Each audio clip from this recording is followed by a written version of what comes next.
오늘 새벽 우리에게 주신 하나님의 말씀은 에스라 3장입니다. 제3장. 이스라엘 자손이 각자의 성읍에 살았더니 일곱째 달에 이르러 일제히 예루살렘에 모인지라. 요사닥의 아들 예수아와 그의 형제 제사장들과 스알디엘의 아들 스룹바벨과 그의 형제들이 다 일어나 이스라엘 하나님의 제단을 만들고 하나님의 사람 모세의 율법에 기록한 대로 번제를 그 위에서 드리려 할세, 무리가 모든 나라 백성을 두려워하여 제단을 그 터에 세우고 그 위에서 아침 저녁으로 여호와께 번제를 드리며 기록된 규례대로 초막절을 지켜 번제를 매일 정수대로 날마다 드리고 그 후에는 항상 드리는 번제와 초하루와 여호와의 모든 거룩한 절기의 번제와 사람이 여호와께 기쁘게 드리는 예물을 드리되 일곱째 달 초하루부터 비로소 여호와께 번제를 드렸으나 그때 여호와의 성전 지대는 미처 놓지 못한지라. 이에 석수와 목수에게 돈을 주고 또 시돈 사람과 두로 사람에게 먹을 것과 마실 것과 기름을 주고 바사왕 고레스의 명령대로 백향목을 레바논에서 욥바 해변까지 운송하게 하였더라.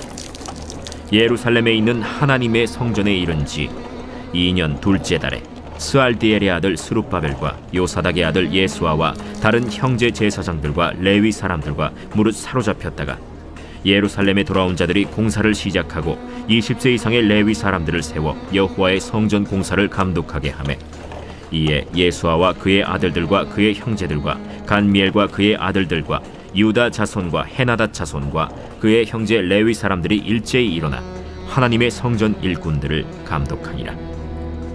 건축자가 여호와의 성전에 기초를 놓을 때 제사장들은 예복을 입고 나팔을 들고 아삽 자손 레위 사람들은 제금을 들고 서서 이스라엘 왕 다윗의 규례대로 여호와를 찬송하되 찬양으로 화답하며 여호와께 감사하여 이르되 주는 지극히 선하심으로 그의 인자하심이 이스라엘에게 영원하시도다.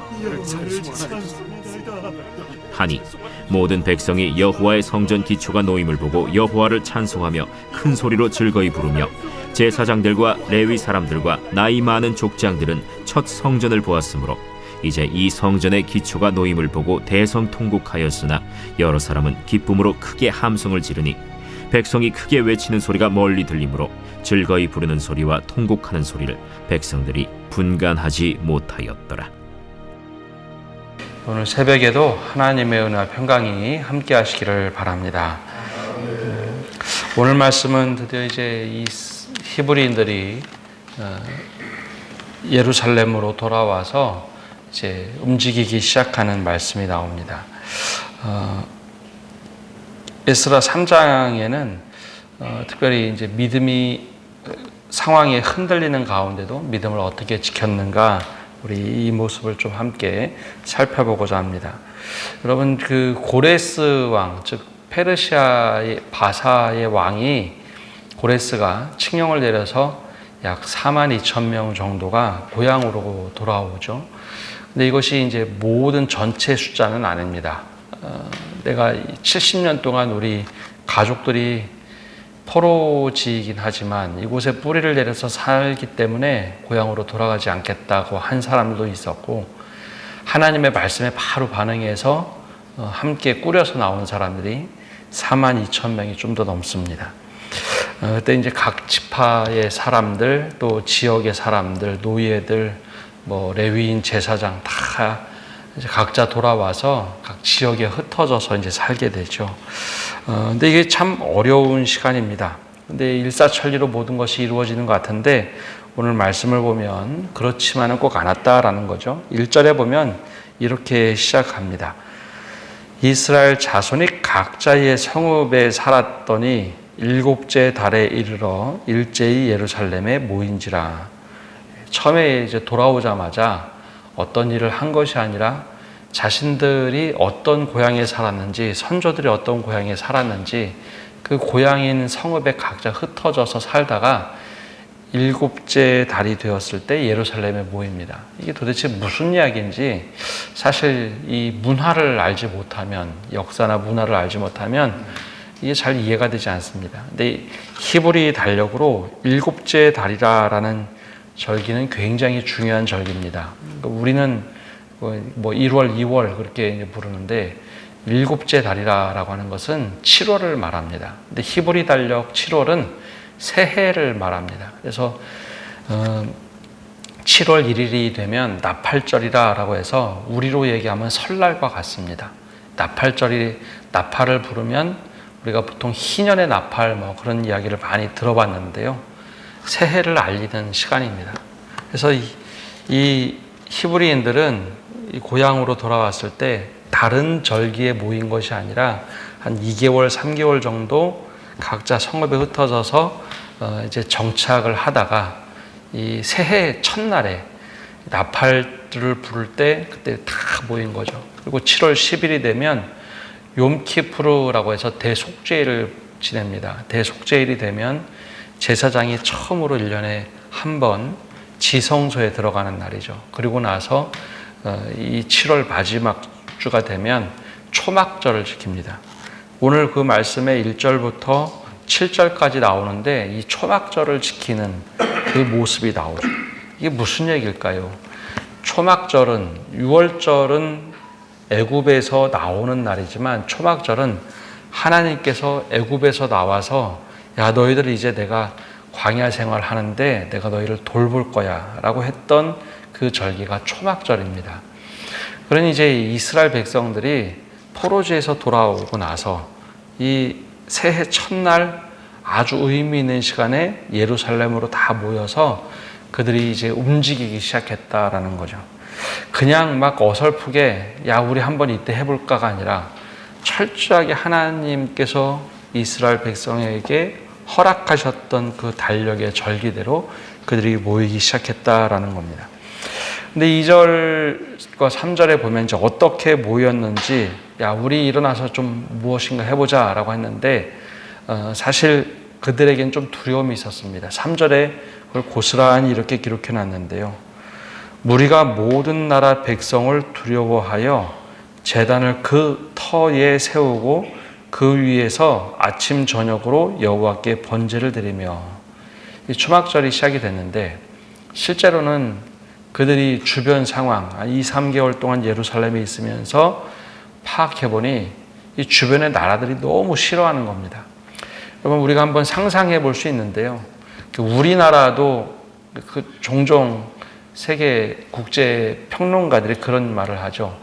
남한과 북한과 통일이 되는 것을 주변의 국가들이 너무 싫어한다. 아마 이야기 여러 번 들어보셨을 겁니다.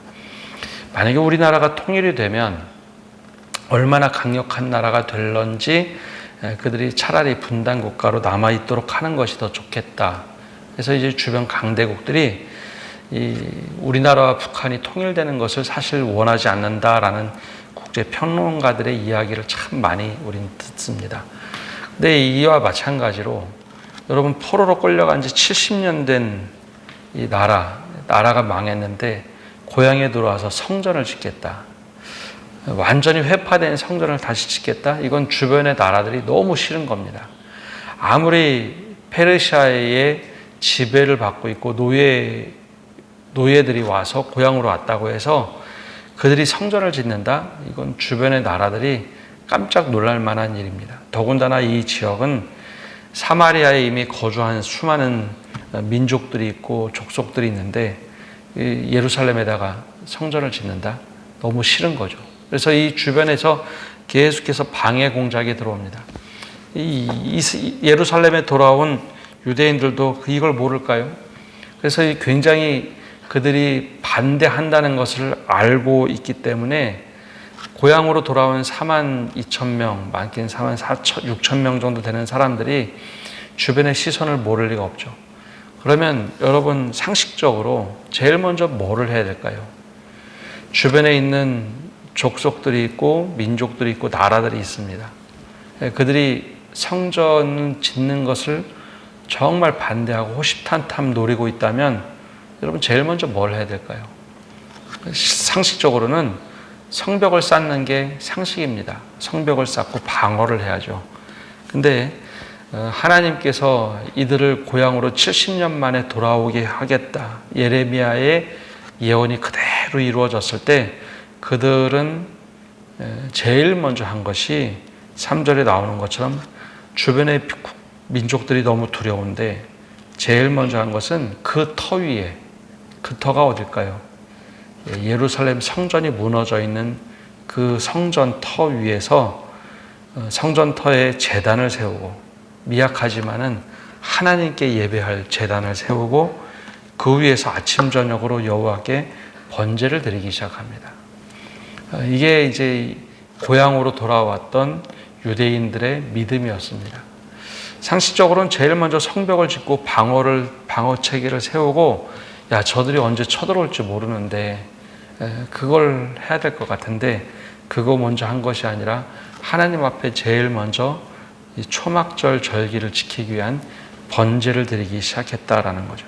그래서 4절에 보면 기록된 규례대로 초막절을 지켜 번제를 매일 정수대로 날마다 드리고, 그래서 계속해서 예배 한 달 동안 예배 드리는 날이 나옵니다. 아마 나팔절을 시작으로 10일 대속죄일을 지키고 그다음에 초막절을 지키기 시작하죠.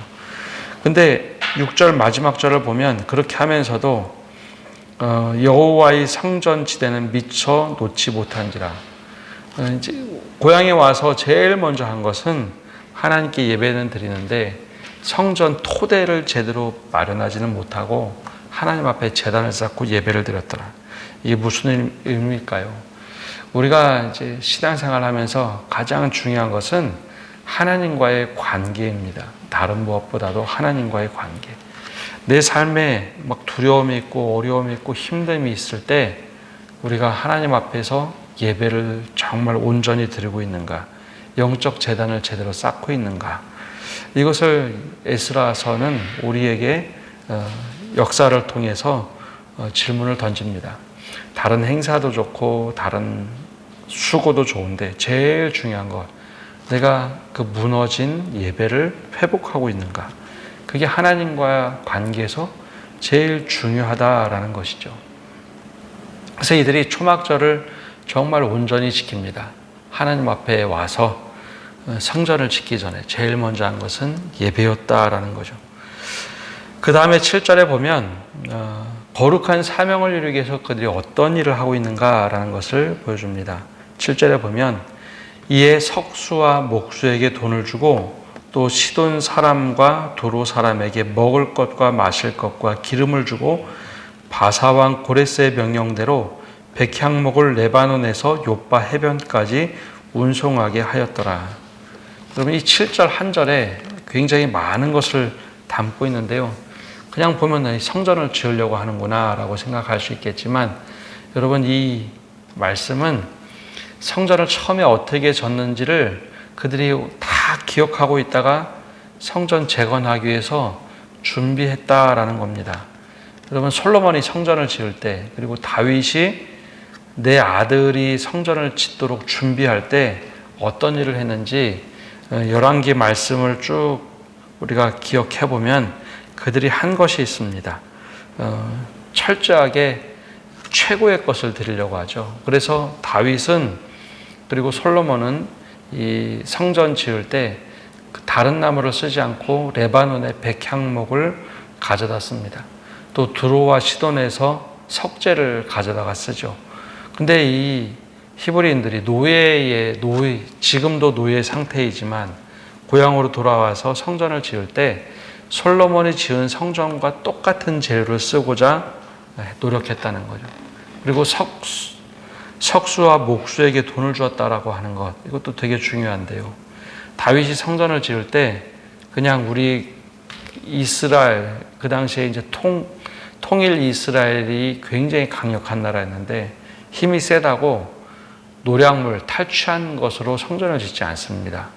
돈을 주고 최고의 값을 주면서 최고의 석공, 최고의 목수들을 데려다가 이 나무 준비를 하죠. 솔로몬은 그것을 그대로 이어받아서 두로와 시돈에서 사람들을 불러 모읍니다. 계속해서 석공들 그리고 목수들을 부르죠. 똑같이 했다는 거죠. 여러분, 고향으로 돌아온 사람들이 그냥 하지 않았습니다. 하나님 앞에서 철저하게 그 시간들을 제대로 지키며 했다라는 것을 보여줍니다.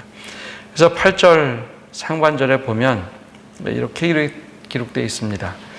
예루살렘에 있는 하나님의 성전에 이른 지 2년 둘째 달에 스알데엘의 아들 수룹바벨과 요사닥의 아들 예수아와 다른 형제 제사장들과 레위 사람들과 무릇 사로잡혔다가 예루살렘에 돌아온 자들이 공사를 시작하고 20세 이상의 레위 사람들을 세워 여호와의 성전 공사를 감독하매. 이제 성전을 지으려고 모든 준비가 끝나고 시작을 합니다. 근데 이것도 참 독특한데요.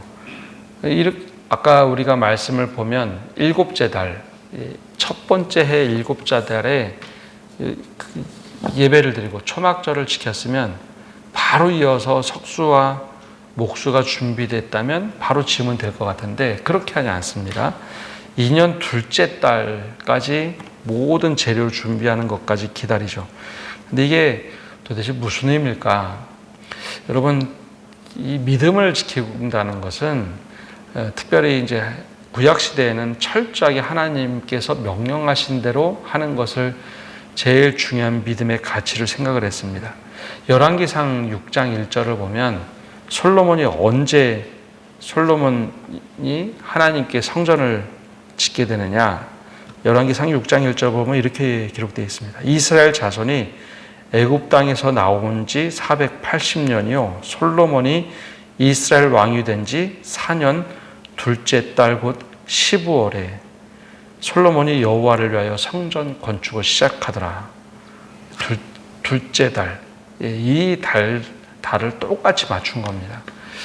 우리 선조왕 솔로몬이 하나님께 성전을 드리려고 처음에 기공 시작할 때가 둘째 달. 그래서 이 고향으로 돌아왔던 사람들이 적어도 이제 6개월 이상 준비를 하고 똑같이 둘째 달이 되었을 때 성전을 짓기 시작합니다. 근데 성전을 지을 때 누가 짓느냐? 20살에서 60세가 된 고 장정들이 짓습니다. 근데 이것까지 똑같이 준비해서 성전을 짓죠. 근데 이때 좀 눈여겨볼 만한 말씀이 나옵니다. 어떤 이야기들이 나오느냐? 8절 중간에 보면 쭉 사람들을 소개하다가 무릇 사로잡혔다가 예루살렘에 돌아온 자들이 공사를 시작했다라는 말씀이 나옵니다. 이게 참 독특하죠? 사로잡혔다가 고향으로 돌아온 사람들이 사로잡혔다가 예루살렘에 돌아온 사람들이 공사를 시작했더라. 그럼 여기에 어떤 의미가 담겨져 있을까요? 예루살렘에 살고 있던 유대인들은 이 공사에 참여했다는 말일까요? 아닐까요? 참여하지 않습니다. 이게 우리가 이제 믿음이라고 하는 것은 하나님의 말씀에 반응할 때 그게 바로 이제 믿음의 사람으로 살아가는 삶이 됩니다. 똑같은 말씀을 들었어도 이게 전혀 반응하지 못하면 내가 이게 믿음이 있는지 없는지 우리는 좀 스스로를 좀 돌아봐야 합니다. 처음에 고향으로 돌아올 때도 이게 바사왕 고레스가 칙령을 내렸어. 우리 고향으로 돌아가자. 하나님께서 예레미야에게 하신 말씀대로 고레스가 칙령을 내렸다. 돌아가자. 그럴 때 반응한 사람들이 고향으로 돌아옵니다. 근데 예루살렘에 오랫동안 거주했던 사람들은 사실 선지자들의 말씀을 따르지 않았던 사람입니다. 여러분, 이 후에 에스겔, 예레미야, 에스겔 말씀 쭉 읽다 보면 뭐라고 예언했느냐? 나라가 망할 때 바벨론의 포로로 끌려가라. 하나님께서 그곳에 함께 가실 테니까 그곳으로 함께 가라. 하나님이 거기 함께 하실 거다. 예루살렘을, 이 땅을 지키려고 노력하지 마라. 하나님께서 더 이상 안 된다라고 말씀하셨다. 근데 예루살렘에 남았던 사람들은 실제로 포로로 강제로 끌려간 사람은 어쩔 수 없지만 그것에 억지로 남았던 사람들은 우리 힘으로 우리가 지키면 다 될 거라라고 생각했던 사람들입니다. 그런데 예루살렘의 성전이 무너지는 것을 보고 그들은 믿음이 같이 무너져 버렸습니다. 그래서 사마리아에 막 혼혈족으로 살고 더 이상 우리는 아무것도 못해. 70년 동안 무기력하게 살다 보니까 믿음을 지키고 바벨론에서 바사에서 돌아온 사람들이 성전을 짓는다고 할 때 그들은 처음에 물끄러미 쳐다보고 아무런 행동을 하지 않습니다. 그래서 4장에 보면 그게 나중에 다음 장에 보면 분란이 됩니다. 야, 성전 올라가는데 이제 우리 지켜봤더니 우리가 예루살렘에 거하고 있는데 우리 참여시켜줘야 되는 거 아니야? 라고 할 때 수룹바벨이 거절을 하죠. 처음부터 그런 반응을 했어야 되는데, 여러분, 믿음이라는 것은 하나님 말씀에 내가 반응하고 살아갈 때 그게 믿음으로 살아가는 겁니다. 근데 많은 경우에 그렇지 못할 때가 있습니다. 남들이 어떻게 하나 보고서 마지막 차에 올라타는 것도 되게 중요하긴 하나, 중요한 것은 하나님의 말씀에 내가 먼저 반응하는 것. 그게 주님께서 우리에게 원하시는 삶의 자세입니다. 그래서 제일 먼저 반응한 사람들, 이 바사에서 고향으로 돌아왔던 사람들이 실제로는 그들이 성전을 재건하려고 첫 삽을 뜨게 됩니다. 그래서 그렇게 이제 첫 삽을 뜨고 성전 주춧돌을 딱 올려놨을 때 그때의 감격이 12절과 13절에 이렇게 나옵니다. 제사장들과 레위 사람들과 나이 많은 족장들은 첫 성전을 보았으므로 이제 이 성전의 기초가 놓임을 보고 대성통곡하였으나 여러 사람은 기쁨으로 크게 함성을 지르니 백성이 크게 외치는 소리가 멀리서 들리므로 즐거이 부르는 소리와 통곡하는 소리를 백성들이 분간하지 못하였더라. 여러분, 이게 믿음의 헌신에는 바로 이런 감격이 있습니다. 야, 우리가 해봤더니 되더라. 근데 주변에 있는 사람들은 사실 이 감격과 기쁨을 모릅니다. 종종 우리가 말씀을 듣다 보면 예수님의 비유 중에 그 포도원 일꾼을 부르는 이야기가 나오죠. 아침 새벽 6시부터 시작해서 6시, 7시, 9시, 12시, 3시, 마지막 문 닫기 전 5시. 근데 가끔은 이제 그 포도원 일꾼을 예수님께서 일터에 나가서 주인이 그 사람들 불러서 일을 시키는 이야기가 나옵니다. 그럼 가끔 그 이야기를 듣고 그런 생각을 하는 경우가 있습니다. 마지막에 조금이라고 똑같은 돈을 받으면 제일 좋은 거 아니냐. 근데 그것은 물질로만 생각하면 그럴 수 있는데 사실 그 일을 하면서 보람을 느끼고 주님 포도원의 일에 참여하고 그 다음날 또 일찍 나온 사람들이 또 나를 그 주인이 선택하겠지 하는 노동의 기쁨이 있는 것이 있죠. 근데 이 성전에 처음에 돌을 놓을 때의 그 기쁨, 그것은 해본 사람만 아는 겁니다. 주님의 일에 참여해서 내가 주님의 일에 참여해서 이런 기쁨을 얻었구나. 그건 참여해 본 사람들이 아는 겁니다. 그 주변에 있는 사람들은 그냥 그럴 것이다. 저 정도만 그냥 저런 정도만 느꼈겠지 추측하는 거지. 주의 일에 정말 참여를 하고 헌신을 해보고 그때 성전 주춧돌을 놓고 기쁨에 참여한 사람들. 그래서 제일 먼저 울음을 대성통곡했던 사람들은 누구였는가? 제사장 레위 사람들은 거기에 직접 참여하는 사람들이었고 나이가 많은 족장들. 우리가 정말 나이가 많은 족장들은 어찌 보면 아주 어렸을 때 예루살렘에서 포로로 끌려왔던 것을 기억하던 사람일런지 모르겠습니다. 우리가 돌아와서 성전 무너진 것도 보았지만 이렇게 성전을 다시 지을 수가 있구나. 그래서 그들이 할 수 있는 것은 대성통곡하는 일이죠. 근데 주변에 있던 이들은 기쁨의 함성을 지르기 시작합니다. 그게 주님의 일에 참여했을 때 그 감정과 기쁨이 다르다라는 것을 보여줍니다. 오늘 말씀은 굉장히 짧긴 한데 우리에게 많은 것들을 보여줍니다. 주님의 일을 감당할 때 제일 먼저는 주님께서 원하시는 방식으로 믿음을 지켜가는 것, 그것이 얼마나 중요한지 먼저 보여주고 있습니다. 또 하나는 주님께서 원하시는 그 일에 반응한 사람들, 그 어렵게 고향으로 돌아와서 성전을 다시 짓겠다 주춧돌을 놓았던 수많은 사람들이 있죠. 근데 이 사람들의 기쁨과 예루살렘 그냥 거민들의 기쁨은 다릅니다. 그래서 우리가 바라기는 주님의 말씀에 반응하고 우리가 움직이는 사람들, 더 나아가서 주님의 일에 참여했을 때 주님 이러한 기쁨을 누리게 하여 주옵소서. 이 고백을 가지고 살아가시는 성도 여러분 되시기를 바랍니다. 기도하겠습니다. 하나님, 오늘도 저희가 주님 앞에 나와서 말씀을 듣고 나갑니다. 다른 무엇보다도 우리의 삶에 어려움이 있고 두려움이 있을 때 하나님을 향한 예배가 회복되게 하여 주옵소서. 그래 주님과의 관계가 온전해지고 그것을 통해서 우리의 삶에 찾아오는 두려움과 걱정들을 물리칠 수 있는 그런 믿음을 허락하여 주시옵소서. 또한 주님 말씀에 우리가 반응할 때 우리가 먼저 그 말씀을 통해 실천할 수 있는 저희가 되게 하여 주옵소서. 그럴 것이다 짐작하고 하나님께서 그냥 하시겠지, 때로는 말씀이지만 지금 내 현실은 이거 불가능한 것이다 라고 생각하고 우리의 믿음을 접는 것이 아니라 주님의 말씀을 따라 도전하고 실천하는 저희 한 사람 한 사람이 되게 하여 주옵소서. 그렇게 주님의 말씀에 헌신하고 참여했을 때 그 찾아오는 하늘의 기쁨과 감격들을 우리가 누리며 살게 하여 주시옵소서.